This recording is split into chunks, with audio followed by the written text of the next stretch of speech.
Dana Whitlock's husband left her on a mountain ridge at 11,000 feet, filmed her screaming his name until her voice gave out, and posted the video before she'd even found a signal to call for help. 5 years later, a man was missing on that same ridge, and the only rescue captain qualified to lead the search was the woman he'd abandoned there. If you love stories where the people who threw someone away live just long enough to watch her rise, hit subscribe now, because what happens on that mountain the second time will stay with you long after this video ends.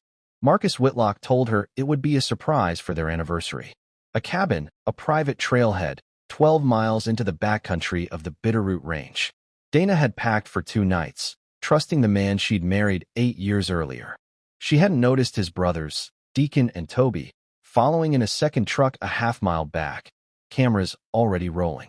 She had spent the drive up asking Marcus small, hopeful questions about the trip, and he had answered each one with a private smile she mistook for romance. He told her the cabin had a wraparound porch. He told her he'd packed her favorite coffee. Every detail he gave her was true. He simply left out the one detail that mattered. The plan, she would learn later, had been simple. Leave her at the overlook with an empty water bottle and a dead phone, drive away, and film her panic for their prank channel. 40 minutes of footage. Maybe 2 million views. Marcus had pitched it to his brothers as harmless. A joke between people who loved each other. He never once asked whether Dana would find it funny. She did not find it funny. The overlook sat above a drop that locals called Widow's Table, a jagged shelf of granite with no cell service for 6 miles in any direction. Marcus told her to close her eyes for the surprise.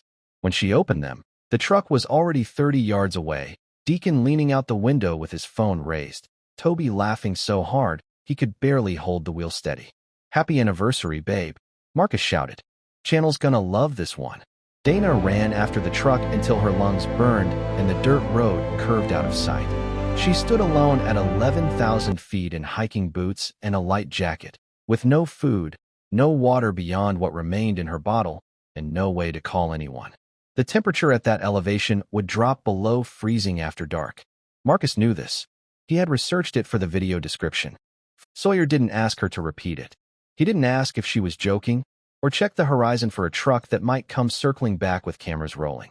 He simply knelt, pulled an emergency blanket from his pack, and settled it over her shoulders like the explanation required nothing further.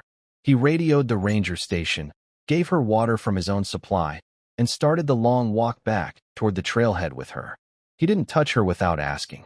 He didn't fill the silence with questions she wasn't ready to answer. He simply walked beside her, matching her pace, checking the trail ahead before she needed to, until the truck lights of the ranger station came into view 2 hours later.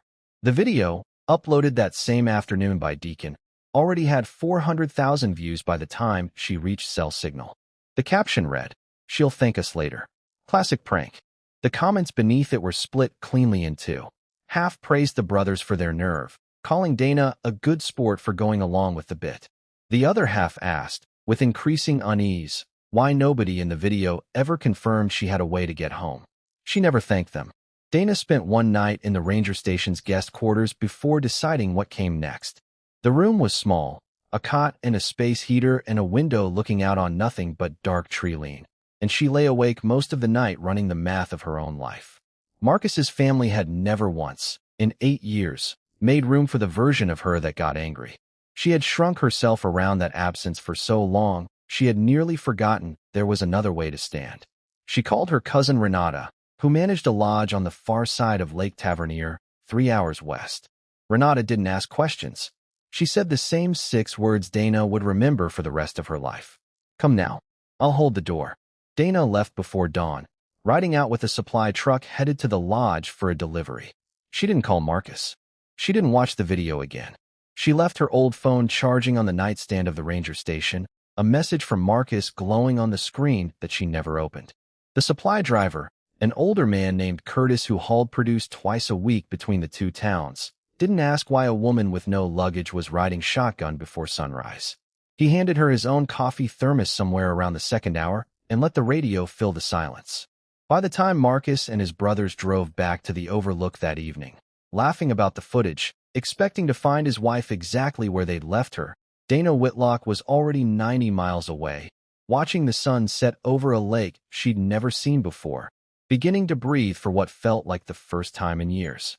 Marcus stood at the empty overlook for nearly 20 minutes before Deacon suggested, uneasily, that maybe a ranger had already picked her up. None of them considered, that evening, that she might simply have chosen not to come back. The Lakeview Trading Post sat at the edge of Tavernier, a general store and small cafe that Renata had run since their grandmother passed it down.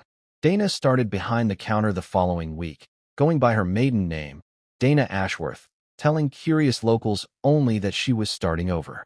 Nobody in Tavernier pushed for more than that. The town had a quiet rule about not asking.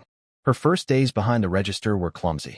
She rang up totals wrong, forgot which regulars took their coffee black, dropped a tray of mugs on her second morning, and apologized so many times that Renata finally set a hand on her shoulder and told her a broken mug had never once ended anyone's employment. It was such a small kindness, and it undid something in Dana that she hadn't expected to feel undone. She learned to bake bread before dawn, to restock shelves, to laugh at customers' bad jokes without flinching at the word prank whenever someone used it innocently. Slowly, the flinch faded entirely. She slept without dreaming of the drop at Widow's table. She stopped checking her old number for messages that never should have mattered to her in the first place. Some mornings, she caught her reflection in the espresso machine's steel surface and didn't recognize the steadiness in her own eyes. She had spent so many years managing other people's moods that she had forgotten what her own face looked like at rest. In Tavernier, for the first time, her face simply belonged to her. Renata never once asked what had happened at the Overlook. She only said, one evening while closing the register, that she'd buried enough of her own history in this town to know better than to dig up someone else's before they were ready to hand it over themselves. 6 months in, she enrolled in a wilderness first responder course at the ranger station, the same one that had once wrapped her in a blanket and driven her to safety. She told herself it was practical, useful for a town surrounded by mountains. The truth was simpler. She wanted to be the kind of person who walked towards someone stranded, not away. The classroom was a converted equipment shed with folding chairs and a whiteboard bolted to the wall. Dana sat in the back row her first week, unsure whether she belonged among the younger recruits training for careers she hadn't yet let herself imagine for herself. Sawyer Reyes taught the course. He didn't recognize her at first, 3 seasons removed from the woman he'd found sitting silent on a granite ledge. She had cut her hair since then, and grief has a way of rearranging a person's face. When he did place her, somewhere in the second week, he didn't make a scene of it. He simply lingered a moment longer than necessary after class, and said only, "You look steadier." "I am," Dana said. He didn't push further than that, and she appreciated him for it. Over the following year, their friendship built the way trail systems build, one switchback at a time, never rushed, never forced.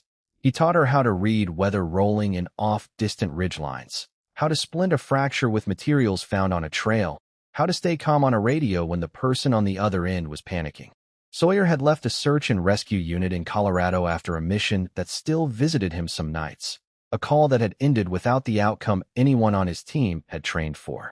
He never described the details to Dana, and she never asked, the same way he had never asked her to explain more of the Overlook than she offered. Dana recognized in him the same careful rebuilding she was doing herself. Neither of them tried to fix the other. They simply stood on solid ground together and let that be enough.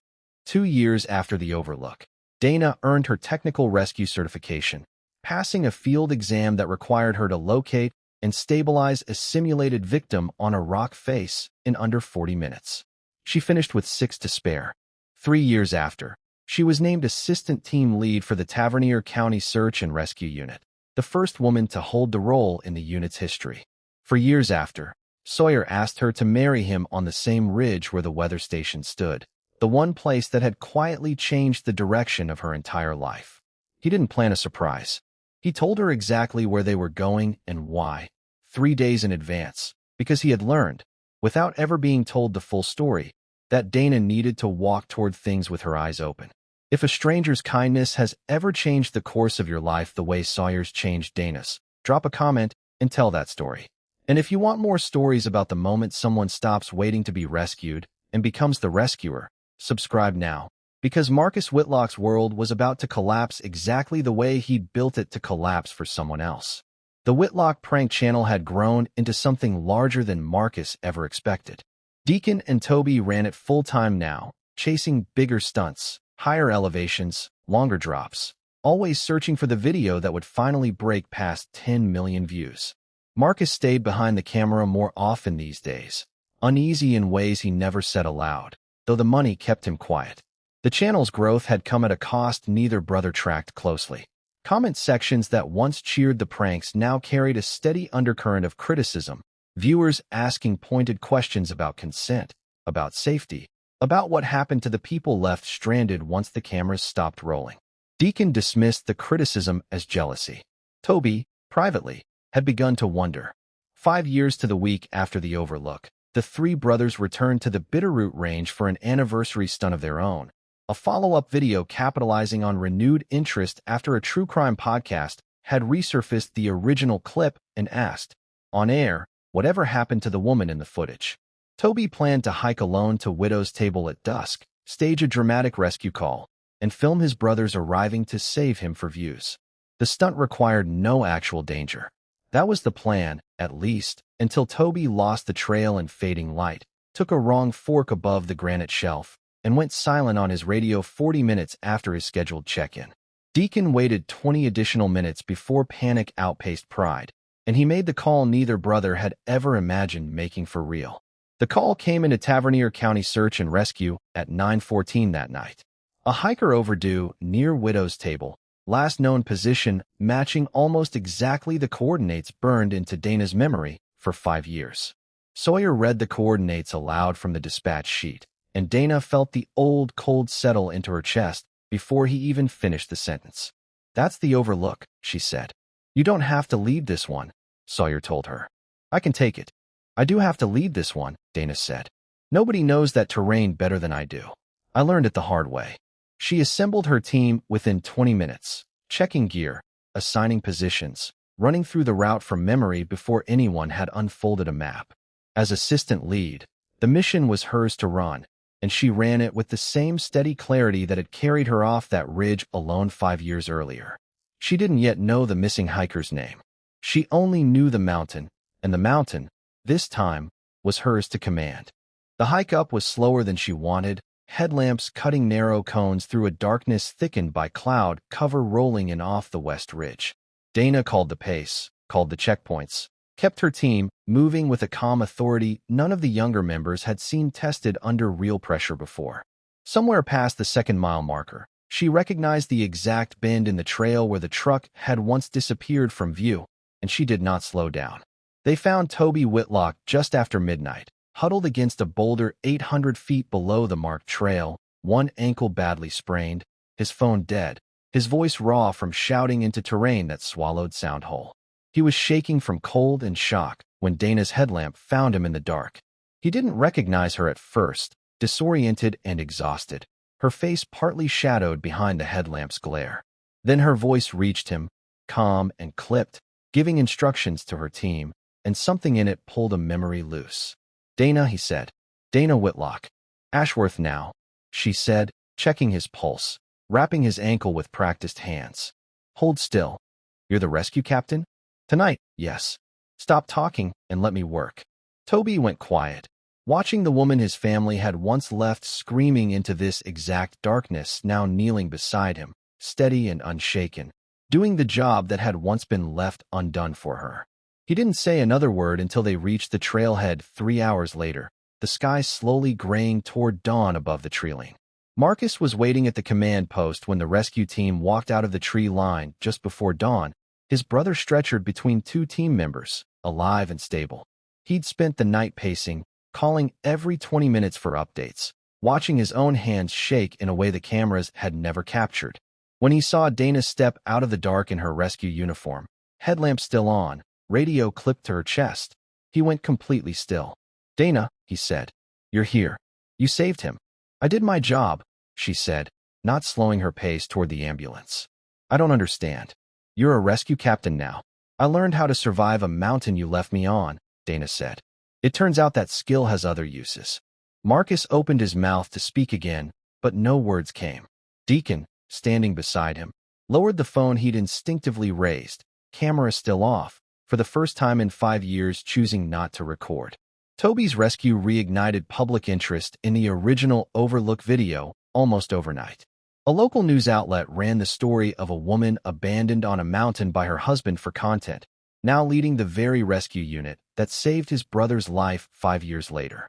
The footage of Dana walking Toby out of the dark, calm and unflinching, spread faster than the original prank ever had.